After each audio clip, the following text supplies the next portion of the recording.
नमस्कार, आप देख रहे हैं जी मीडिया टुडे और मैं हूं आपके साथ कृति सिंह भदौरिया। सर्दियों के मौसम की शुरुआत हो चुकी है और इसी के साथ शुरुआत हो गई है राजधानी दिल्ली वालों के जीवन में आफत की भी। और इस आफत का नाम है प्रदूषण, जिसने न केवल वायु बल्कि अब तो पानी भी पीने लायक नहीं छोड़ा। ये तो अब रिवाज सा बन गया है कि सर्दियां आएंगी और दिल्ली वालों का जीना दुश्वार कर देंगी।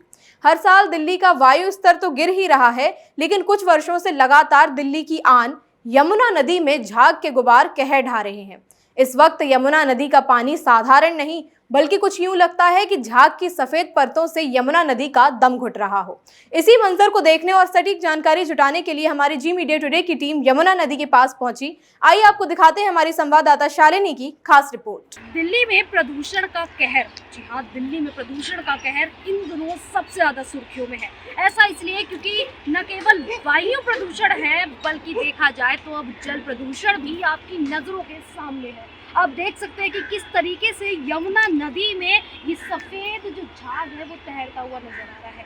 ये झाग न केवल लोगों को नुकसान पहुंचा रहा है, बल्कि जानवरों को भी उतना ही नुकसान पहुंचाता हुआ नजर आ रहा है। आपको बता दें कि ये झाग के ऊपर जो काली परत बन रही है, ये सबसे ज़्यादा हानिकारक है। और अब जिस तरीके से दिल्ली में AQI का जो लेवल है वो 300 पार हो चुका है, तो सीधे तौर पर देखा जाए तो वायु इतनी प्रदूषित हो चुकी है कि अगर चाहें तो आप घर से ना निकले बाहर, और घर से अगर निकलते भी हैं तो आप मास्क लगाकर ही निकलें, क्योंकि सुबह मॉर्निंग वॉक पर जाना, जहां आप सेहत बनाने के लिए जाते हैं, वहां सेहत बनेगी नहीं, बल्कि आपके लंग्स को, आपके फेफड़ों को उससे कई ज़्यादा नुकसान पहुंच सकता है। जो अस्थमा वाले लोग हैं, जिनको इसकी बीमारी है, उनको बहुत ज़्यादा इसका नुकसान झेलना पड़ सकता है। एक तरफ ऊपर आपको प्रदूषण नज़र आ रहा है, तो एक तरफ नीचे आपको जल प्रदूषण दिखाई दे रहा है। जो आपको बता दें कि ये जो जल प्रदूषण है वो सीधे तौर पर अब लोगों को नुकसान पहुंचा रहा है। प्रदूषण अक्टूबर और नवंबर के महीने में, यानी कि त्योहारों के समय ही नज़र क्यों आता है, क्योंकि हरियाणा और पंजाब और उत्तर प्रदेश में यहाँ पर देखा जाए तो पराली जलाई जाती है, जिसका जो धुआं है वो दिल्ली NCR की ओर बढ़ता हुआ नजर आता है, जिसके बाद जो प्रदूषण है वो लगातार बढ़ता हुआ नजर आ रहा है। अब रिपोर्ट्स के अनुसार अगर देखा जाए तो प्रदूषण जो है लगभग कई दिनों तक ऐसा ही बना रहेगा। ऐसे में लोगों को एहतियात बरतनी है और सीधे तौर पर अपने आप को लेकर यहाँ पर सतर्क रहना है। जितना कम हो घर से ना निकले बाहर, और अगर ज़रूरत है तभी आप बाहर आए।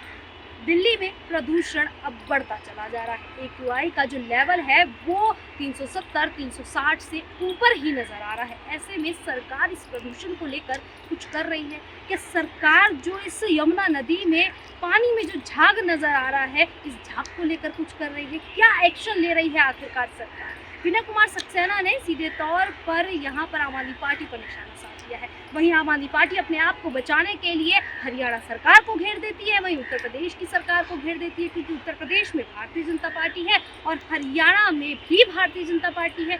ऐसे में क्या सरकार एक दूसरे को ही घेरती रहेंगी? क्या सरकार जनता के लिए काम करेगी भी? क्या सरकार प्रदूषण को कम करने के लिए काम करेंगी भी? क्योंकि आतिशी का कहना है कि हरियाणा से नदी में गंदगी जो फैक्ट्री है उससे वेस्ट जो है वो नदी में फेंका जाता है, जो दिल्ली NCR की ओर बढ़ता हुआ नजर आता है। वहीं उत्तर प्रदेश को लेकर भी वो यही कहती हुई नजर आती है।